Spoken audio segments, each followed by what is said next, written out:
अबोध बेटे के साथ 3 माह से न्याय के लिए भटक रही विवाहिता, एसपी से पीड़िता ने लगाई गुहार तो एसपी ने किया अनसुना।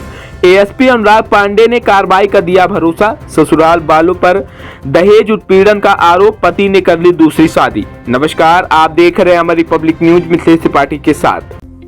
इस खबर की प्रस्तुत करता है मंगलम विवाहघर, नई गढ़ी देवलाहा जलप्रपात एवं अष्टभुजा मंदिर के पास। सर्व सुविधा युक्त विवाहघर, एसी व नॉन एसी कमरे, पर्याप्त वाहन पार्किंग की सुविधा। बुकिंग प्रारंभ है। संपर्क करें 7828491348 पर। नारी सशक्तिकरण के सरकार व उनके उत्पीड़न को लेकर बनाए गए कानून को कानून के रखवाले ताक पर रख देते हैं, वह भी तब जब जिला में महिला पुलिस कप्तान हो। दहेज प्रताड़ना से पीड़ित महिला को पुलिस अधीक्षक ने कहा जाओ कोर्ट। उससे साफ दिखाई देता है कि जिला के पुलिस अधीक्षक के पास या तो कानून कायदों की जानकारी नहीं, या तो अनुभव की कमी है, या फिर जिला में ध्वस्त कानून व्यवस्था को सुदृढ़ और मजबूत बनाने पर उनकी मंशा ही नहीं। पीड़ितों की फरियाद न सुनना, उन्हें कोर्ट जाने की सलाह देकर पुलिस अधीक्षक आखिर क्या साबित करना चाहती हैं। थाना से पीड़ित फरियादियों को भगा दिया जाए, उनकी रिपोर्ट दर्ज न हो, जिससे सरकार की नजरों में मऊगंज जिला की कानून व्यवस्था कागजों पर सुधरी हुई दिखाई दे। क्या इस सोच के साथ पुलिस अधीक्षक महोदया काम कर रही हैं?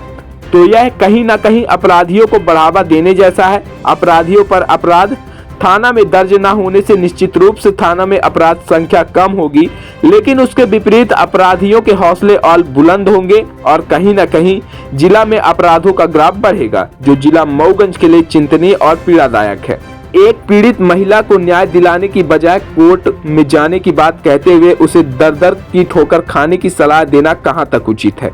गजब की कानून व्यवस्था है हमारे मऊगंज जिला में। घर से निकाल दिया गया है? घर से निकाल दिया गया है। पुलिस अधीक्षक से मिली आप? यस। क्या बताया उन्होंने, क्या कुछ कहा? मैम बोली कि यहाँ से नहीं होगा, कोर्ट से होगा इसका प्रकरण, पुलिस कुछ नहीं कर सकती।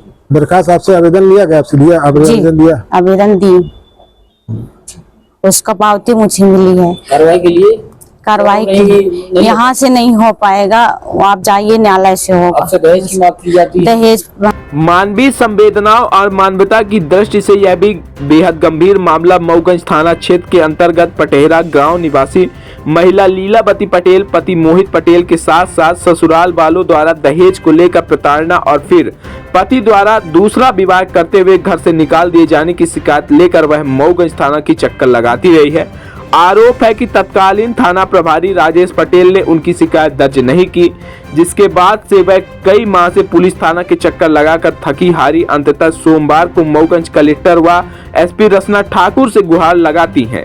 लेकिन एसपी से मायूस होकर एएसपी अनुराग पांडे के कार्यालय पहुंची तो उन्होंने संवेदनशीलता दिखाई और मऊगंज थाना प्रभारी को कानूनी कार्रवाई के निर्देश दिए हैं।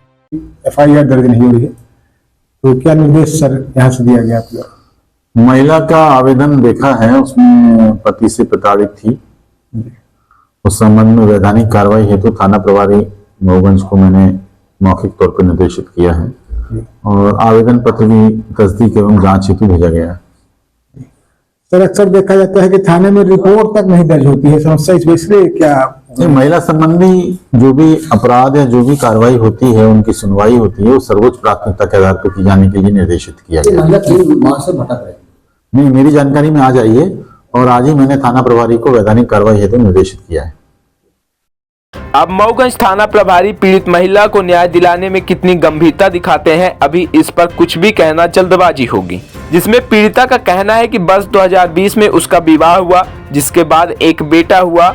इसके बाद से ससुराल वालों द्वारा 5 लाख की मांग दहेज के लिए उसे लगातार प्रताड़ित करने, मारपीट कर घर से निकालते हुए अब पति ने दूसरा विवाह कर लिया है।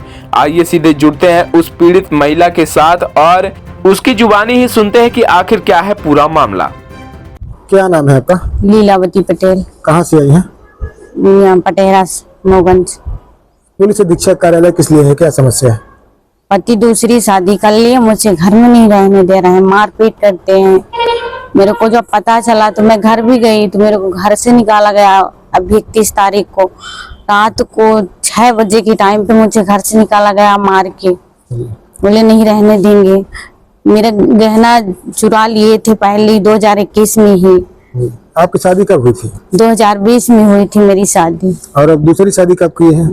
दूसरी शादी अभी 2024 में की है, मार्च में। आपके लड़के बच्चे हैं? एक बच्चा है। ये घर से निकाल दिया गया? घर से निकाल दिया गया है। घर पुलिस में नहीं अधीक्षक से मिली आप? रह- यस।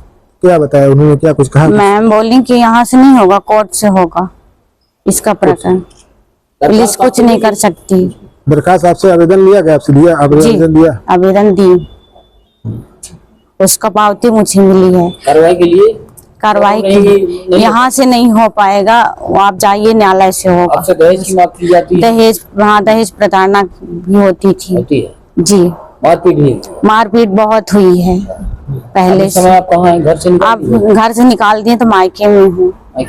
मायके से आई हूँ। मायके से? कहाँ मायका आपका है? मेरा मायका है टीकर, रीवा जिला। जी, साल का बच्चा है मेरा। इसके साथ भी मेरे ससुर बहुत वो किए, मारपीट किए, वो किए, बोलते थे हम कुएं में डाल देंगे ले जाके, ऐसा बोलते। ससुर ऐसा बोला? जी। नाते के लिए अपने? जी, ऐसा बोलते थे। और टब में पानी भर के डुबाया भी गया था इसको, बताइए।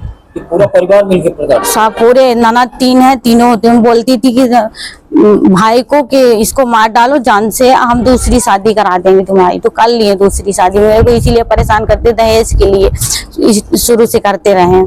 फिर बोलते थे जाओ मायके में ही रहो, मायके से ही सब लाओ। खूब गंदा मारते, मेरी सास भी मारी थी मेरे को। ये दूसरी पत्नी यही है? यही है घर में। तो मैं बोली थी आई सर से, चलिए आप जांच पड़ताल करके मेरी FIR करिए, फिर भी नहीं जा रहे हैं। ऐसा है, बोलते हैं जाओ, नहीं करेंगे, वो दूसरी पत्नी रहेगी। पुलिस थाने में आप रिपोर्ट करी? जी मोगल थाने में करी थी? जी, वहाँ भी की। वहाँ भी कुछ? हाँ, वहाँ 31 तारीख को भी फिर से दिया आवेदन। जब वहां से मेरे को फिर निकाला गया, फिर दिया आवेदन, तो उसमें भी कोई कार्रवाई नहीं हुई।